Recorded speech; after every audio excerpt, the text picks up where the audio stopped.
Hello friends, welcome to my channel again. और आज का जो हमारा मेन टॉपिक होगा वो होगा एक आशीर्वाद की ताकत। तो दोस्तों, अक्सर हमने देखा होगा आजकल का जो हमारा यूथ है वो लोग कहते हैं कि हम आशीर्वाद पे यकीन नहीं करते, हम लोगों की ब्लेसिंग्स लेने में बिलीव नहीं करते, हम बस हार्ड वर्क पे बिलीव करते हैं।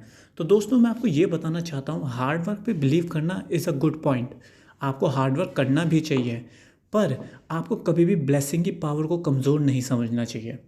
इसलिए मैं एक एग्जांपल देता हूँ आपको। आपने कभी कभी नोटिस किया होगा कि आपने कुछ खाया नहीं है, आपने कुछ ढंग से पिया नहीं है, बट स्टिल आप अपने दोस्त से ही मिले। मैं ये नहीं कह रहा आप किसी बुज़ुर्ग से मिले, आप किसी अपने दोस्त से ही मिले, और उस दोस्त से मिलते ही आप इतने ऊर्जावान हो गए कि मतलब आप अपनी भूख भूल गए, अपनी प्यास भूल गए, और आप अपना काम अपने उस दोस्त की कंपनी के साथ रह के अच्छे से ख़त्म कर लेते हो। वहीं कई बार ऐसा होता है कि आपने खाना खाया, अच्छी आपकी नींद पूरी हो गई, आपने अच्छा पानी पी लिया, पर स्टिल आप कहीं ना कहीं डिप्रेस्ड होते हो। एक वो पॉजिटिव वाइब्स आपके अराउंड नहीं होती। तो वो पॉजिटिव वाइब्स क्या होती है? ये जो पॉजिटिव वाइब्स होती है मेरे दोस्तों, ये एक तरीके का आशीर्वाद होती है, एक तरीके की ब्लेसिंग होती है। ज़रूरी नहीं कि बड़ा ही आपको आशीर्वाद दे, इवन आपके साथ की उम्र के भी आपको ब्लेसिंग दे सकते हैं, आपको एक पॉजिटिव वाइब दे सकते हैं। और जब जब वो पॉजिटिव वाइब्स आपके पास आती हैं, तो जैसे लोग आजकल जो समस्या जो देखते हैं, जैसे कि डिप्रेशन, तनाव, स्ट्रेस, ये सब दूर हो जाता है मेरे दोस्तों। इसी का एक सबसे बड़ा उदाहरण मैं आपको देता हूँ, भीष्म पितामह जी। महाभारत के भीष्म पितामह को आप सब जानते होंगे, गंगापुत्र भीष्म। तो आपने ये चीज़ सुनी होगी कि लोग कहते हैं कि भीष्म पितामह को इच्छा मृत्यु वरदान था। तो वो इच्छा मृत्यु वरदान कैसे मिला? क्या आपने कभी सोचा है?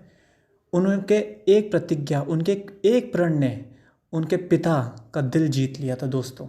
जब उन्होंने ब्रह्मचारी की प्रतिज्ञा की थी, ये चीज़ से उनके पिता इतने हैरान हुए थे, और साथ ही साथ उन्होंने जब ये सोचा कि मेरे पुत्र ने मेरे लिए अपना जीवन ब्रह्मचारी की तरह जीने में व्यतीत करेगा, उनके दिल से वो एक आशीर्वाद निकला था। अगर आप महाभारत पढ़ोगे या देखोगे तो आप उसमें ये रियलाइज़ करोगे, वो आशीर्वाद उनके दिल से निकलता है दोस्तों।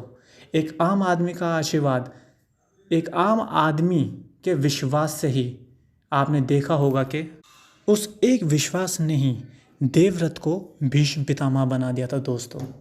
तो ये होती है एक ब्लेसिंग की पावर, ये होती है एक आशीर्वाद की ताकत। आप जब भी किसी भी काम पे जा रहे हो, तो मेरे दोस्तों मैं ये कहना चाहता हूँ, अपने माँ बाप का आशीर्वाद लीजिए, क्योंकि आशीर्वाद में इतनी ताकत होती है, वो बैड लक को भी लक में बदल देता है। आशीर्वाद में इतनी ताकत होती है कि आपके साथ कुछ दुर्घटना होने वाली हो, कुछ बुरा होने वाला हो, वो भी डाइवर्ट हो जाता है। क्योंकि आशीर्वाद एक तरीके से एक प्रोटेक्टिव लेयर होती है जो आपको चारों तरफ इर्द गिर्द होती है।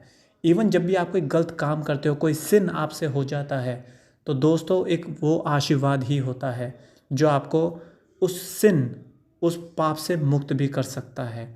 तो जो लोग इस चीज़ को समझते हैं कि आशीर्वाद कुछ नहीं होता, तो मेरे दोस्तों, मेरे कहने से सिर्फ 1 महीने के लिए आप इस चीज़ को आजमाएं। सुबह उठते ही अपने माँ बाप का आशीर्वाद लीजिए, या जो भी आपके घर में बड़ा हो उसका आशीर्वाद लीजिए।